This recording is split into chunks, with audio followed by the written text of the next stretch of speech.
স্ত্রীর স্বর্ণ গহনার মালিক কে, আগে সেটার উত্তর দেন। বইয়ের স্বর্ণের মালিক কে? কে বলতেছে? স্বামী। চাচা আপনি? আপনি চাচির সারা জীবন স্বর্ণ দিয়ে কাম করছেন? লা হাওলা ওয়ালা কুওয়াতা ইল্লা বিল্লাহ। এটা একটা কাজ করলেন চাচা। চাচির সব স্বর্ণ দিয়ে বলছেন মালিক আমি, মানে আপনি মালিক। চাচি যদি এটা শুনে, ভাত তো আর জুটবে না কপালে বাবা।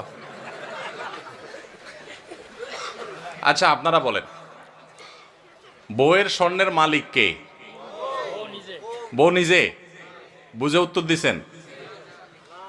যারা বিয়ে করছেন, যাদের বউ আছে, এবার একটু মিলান, দাবির সাথে বাস্তবতায় মিলান। আপনারাই দাবি করছেন যে বউর স্বর্ণের মালিক সে, ঠিক আছে। এবার আমার উত্তর দেন, বউ যদি কালকে স্বর্ণ দোকানে যায়া তার স্বর্ণগুলা বিক্রি করে বলে আমি কটকটি খাবো,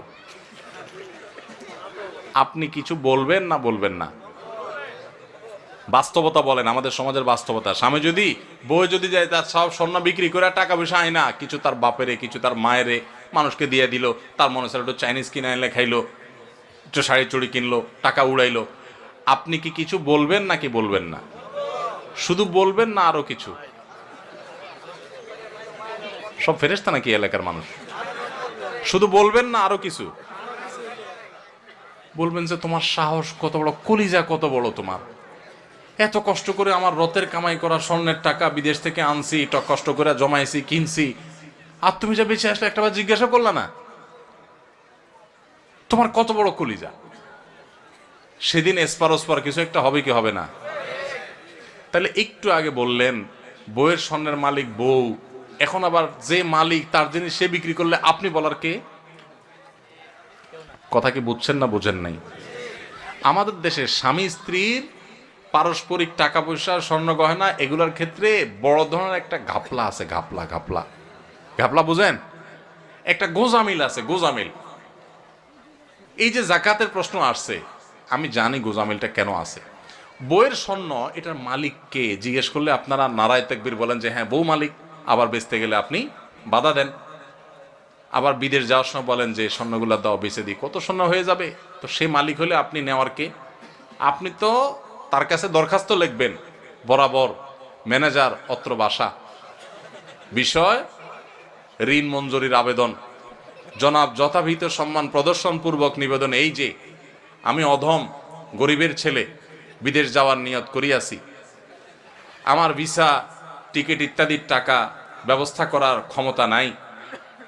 মহান আল্লাহ আপনাকে যে স্বর্ণ গহনার মালিক বানিয়েছেন, অনুগ্রহ করে সেখান থেকে কিছু স্বর্ণ বিক্রি করে আমাকে ধার দেওয়ার বিনীত অনুরোধ জানাচ্ছি। আমি যথাসময়ে আপনার ঋণ পরিশোধ করিব।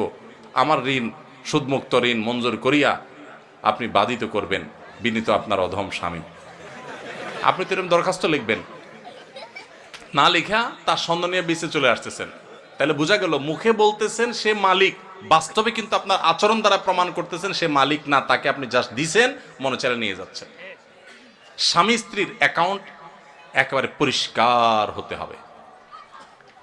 অনেক মহিলা আছে ওই স্বামীর পকেটের টাকার ক্ষেত্রে একই কাম করে, মনে করে আরে আমরাই তো। এত সোজা না। স্বামীর পকেট থেকে টাকা নেবেন, স্বামীর পারমিশন লাগবে, এটা তার, আপনার স্বর্ণ আপনার, তার টাকা তার। আমরা এই সমস্ত কথা উঠাইলে, স্বামী স্ত্রী যদি এই সমস্ত কথা উঠায়, স্ত্রীরাও বোকা কিসিমের, তারাও বুঝতে চায় না, বলে তুমি কি আলাদা করে দিচ্ছ আমাকে? এটা কোনো কথা? এগুলো আমার স্বর্ণ, আমি যা ইচ্ছা তা করবো, ওইগুলো তোমার টাকা, তুমি যে এত এত দূর দূর করলে কি স্বামী স্ত্রী থাকা যায় নাকি একসাথে? বাঙালি আমরা অতি ভালো সাজি, অতি ভালো সাজি, এরপর যখন বেজাল লাগে এবার টানাটানি শুরু হয়। ইসলাম বলে এই সমস্ত অতি ভালো সাজার সুযোগ প্রত্যেকের অ্যাকাউন্ট তার তারটা, যার যারটা তার তার কাছে। বুঝেন নাই কথা? স্বামীকে আপনি মোহরের টাকা দিয়েছেন, এটা তার, তিনি যা ইচ্ছা তা করবেন। আপনাকেও চাইলে কিছু দিতে পারেন, ঠিক আছে মোহরের টাকা পাইছি, আমি বড়লোক হয়ে গেছি, তুমি গরিব মানুষ নাও, তোমারটা দিলাম আল্লাহর রাস্তায়, দিতে পারে। তো স্ত্রীদের স্বর্ণের জাকাত তারা দিবে যদি তারা মালিক হয়, আর যদি আপনি তারা ব্যবহার করতে দেন। অনেক বিদেশি প্রবাসী লোক আছে, বিদেশ থেকে স্বর্ণটন্ন পাঠায়, বউরে দেয়। আসলে বউরে দেয় হলো ব্যবহার করার জন্য। বউরে কি দেয়? মালিক বানায় দেয় না। মালিক কিন্তু সে, মতলব খারাপ। বেঁচে ফেলবে, এই জন্য বউর কাছে দেয় শুধুমাত্র। তাহলে এক্ষেত্রে জাকাত স্বামী দিবে যদি মালিক স্ত্রীকে না বানায়, ক্লিয়ার যদি বলে দেয় এটা তোমাকে মানা দিছে, তুমি মালিক। হ্যাঁ, অবশ্যই সে যদি এটাকে যত্রতত্র বিক্রি করে টাকা পয়সা নষ্ট করে, যেমনি সেমনে খেয়া খরচ করে, স্বামী হিসাবে অবশ্যই তিনি তাকে পরামর্শ দিবেন। সেটা হবে হিতাকাঙ্ক্ষী সুলভ, সেটা খবরদারি সুলভ না যে তুমি এটা কাজ করলা, যেন তেনভাবে করে ফেলছো, তোমারই তো জিনিস, তোমারই কাজে লাগতো, আর একটু ভালো কাজে লাগাইতা, আরো দাম বাড়তো তখন দাম পাইতা, আমার একটু জিজ্ঞেস করতা কোথায় একটু বেশি ভালো দাম পাওয়া যায়, ইত্যাদি ইত্যাদি। হিতাকাঙ্ক্ষী সুলভ আপনি সেখানে কথা বলতে পারেন, সেটা না করে আপনি করেন কি খবরদারি সুলভ। ঠিক না বেঠিক? এগুলো করা যাবে না। তাহলে স্ত্রীর গহনা জাকাত স্ত্রী দিবে। এখন প্রশ্ন হলো স্ত্রীর গহনা জাকাত যে দিবে, বেচারে টাকা পাবে কই? উত্তর হলো মোহর দেন নাই নিশ্চয়ই। মোহর যদি দিতেন তাহলে মোহরের টাকা থেকে রেখা রেখা সে খরচ করতো, জাকাত দিতে পারতো। আবার মাসে মাসে বউরে একটু হাত খরচের টাকা তো দিবেন, সেটা থেকে সে দিতে পারে। আবার যদি সে তার ওই স্বর্ণ থেকে কিছু অংশ বিক্রি করে জাকাত দেয়, সেই সুযোগও আছে। আবার স্বামী যদি তার জাকাতটা দিয়ে দিতে চায়, সেই সুযোগও আছে। তবে তাকে বলতে হবে যে তোমার স্বর্ণের জাকাত আমি দিয়ে দিলাম, নিয়ত করে নিবে, সে জাকাত আদায় হয়ে যাবে।